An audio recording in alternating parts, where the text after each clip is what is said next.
All right, so over the past, 10 years or so now, I've been back and forth between using and not using a Dynamo hub. I've owned a handful of types and even blew one up on a pretty big race I did a handful of years back. So in this video, I'm going to help you decide if you really need one or not by talking about some pros and cons and a few options on the market today. Let's do it.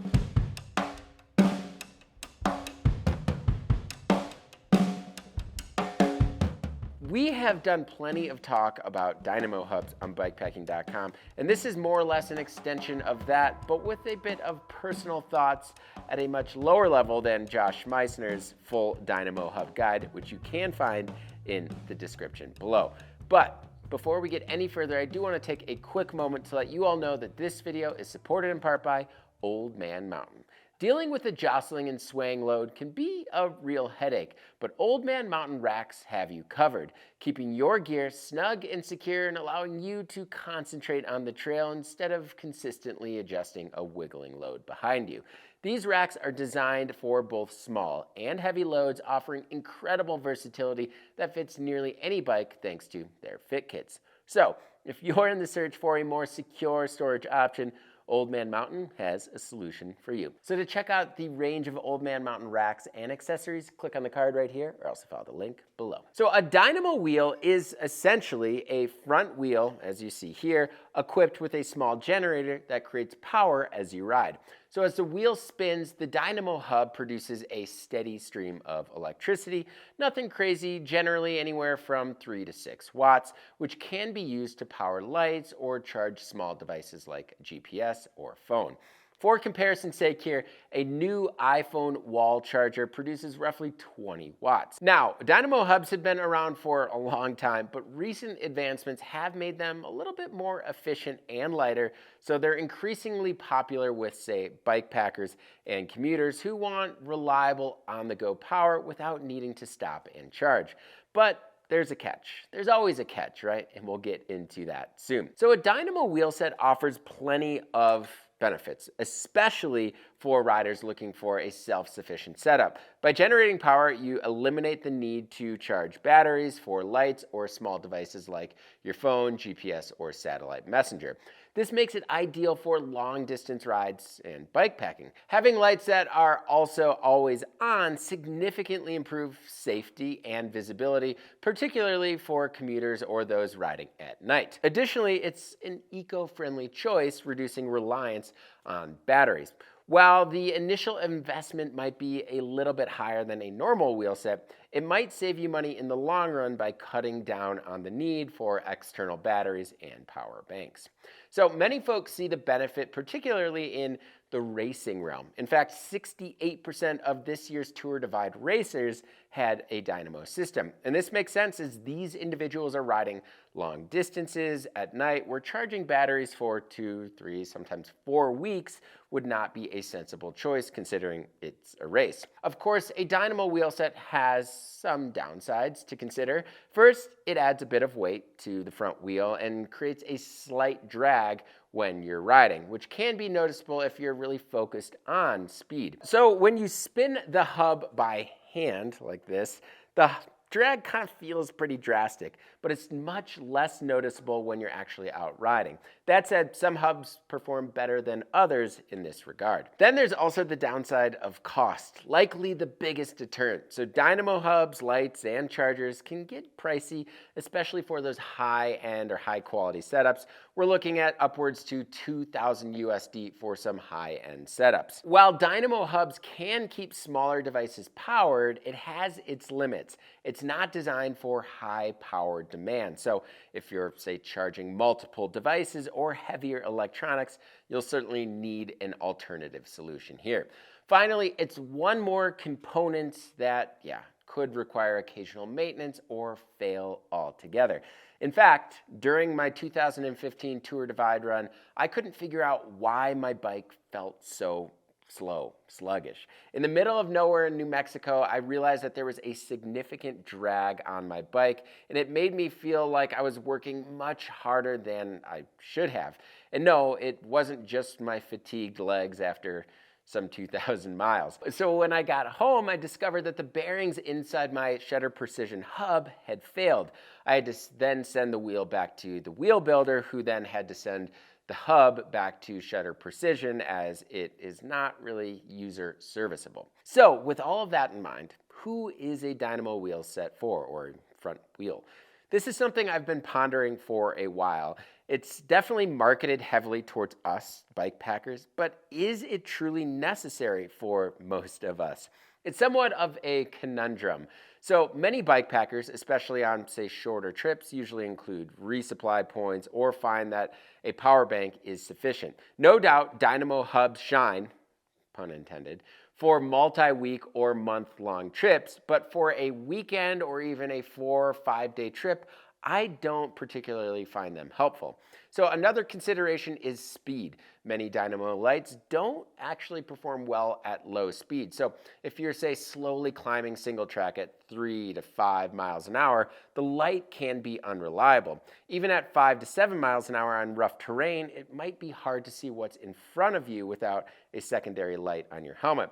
So to get maybe full brightness from most Dynamo lights, you generally need to maintain a speed of around 9-ish miles an hour. Although some lights and hubs are designed around off-road riding and are certainly more efficient at slower speeds. All right, so an example of this is this light right here, which this is the sine wave Beacon 2 I've been using recently. And the light produces 100 lumens at 5 miles an hour, 375 lumens at 8 miles an hour, 600 lumens at 10 miles an hour, and 750 lumens, which is pretty bright, at 13 miles an hour. So I've used Dynamo setups during both the Colorado and Arizona trail races in the past, and it's safe to say that I definitely pushed the limits of its usability. So both trails have very slow average speeds, even at a relatively fast race pace. So in these situations, I couldn't necessarily rely on the hub for much charging, but it did provide at least decent lighting on downhills and flats. One of the best use cases that I've experienced with the Dynamo hub was during my time commuting in Minneapolis. Now, I didn't use a Dynamo hub for a lot of my commuting time, but when I did, I realized that the constant light during the day or night made me feel safer by ensuring I was always visible to cars. It was also great not having to think about charging a light, especially during the winter months. Additionally, there are also rear lights that connect to the Dynamo hub, which also add more visibility and convenience for those commuters. So lastly, Dynamo hubs aren't ideal for weight-conscious riders seeking the most efficient setup. And while the weight is negligible in the context of a fully loaded bikepacking rig, there is some resistance. So brands have published data showing, say, 1 to 3 watts of resistance when the hub isn't really being used. It's just on your bike, not generating power. And up to 5 to 7 watts when it's powering a light or charging a device. This level of drag is so subtle that you likely wouldn't notice it unless you actually knew you were riding a Dynamo hub. And now that I'm thinking about it, we should do a blind test with like 10 riders. That'd be fun. Anyways, over long distances, this subtle drag will likely add time to your total trip. So if you're not overly concerned about that minor slowdown or a bit of extra weight and prefer a low maintenance, reliable light and charging setup, yeah, a Dynamo system is a fantastic choice. All right, so as I mentioned, the Dynamo system, especially ones that are built for off-road terrain, they're not cheap. Just a few years ago, this was exclusively a market where you needed to find a bike shop or a wheel builder to build a Dynamo setup for you. And this is still a very popular method and a good way to go, but typically means a slightly higher price tag. There are also online custom builders, wheel builders that might be a little cheaper, but they lack maybe that relationship a bike shop would give you, and just the unknown might be worrisome. Schmidt, Shutter Precision, and Shimano are kind of the big 3 names in Dynamo hubs. All of them have some pros and cons, which you can find in the Dynamo guide, which is linked below. But the upside of going with a custom build is that you can pair them with your hoops, hubs, spokes, and nipples of choice. So my first custom Dynamo wheel was the one that I used in the Tour Divide in 2015. It was an SP hub laced with an NV M6040 carbon rim. It was a learning experience that I will never forget. So just a few days before the race, I actually broke a spoke.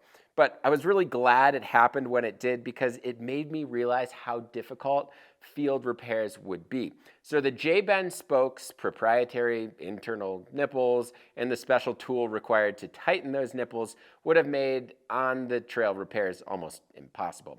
Thankfully, this experience prompted me to bring spare parts just in case. And luckily, I never needed them, but yeah, it served as a valuable reminder to stick with more traditional system in the future. All right, so my next custom wheel set was, well, this one right here. It was built with I9 carbon hoops, Sun 32-hole hub. I used Sapum race spokes with Sapum brass nipples, really aiming for reliability and ease of maintenance.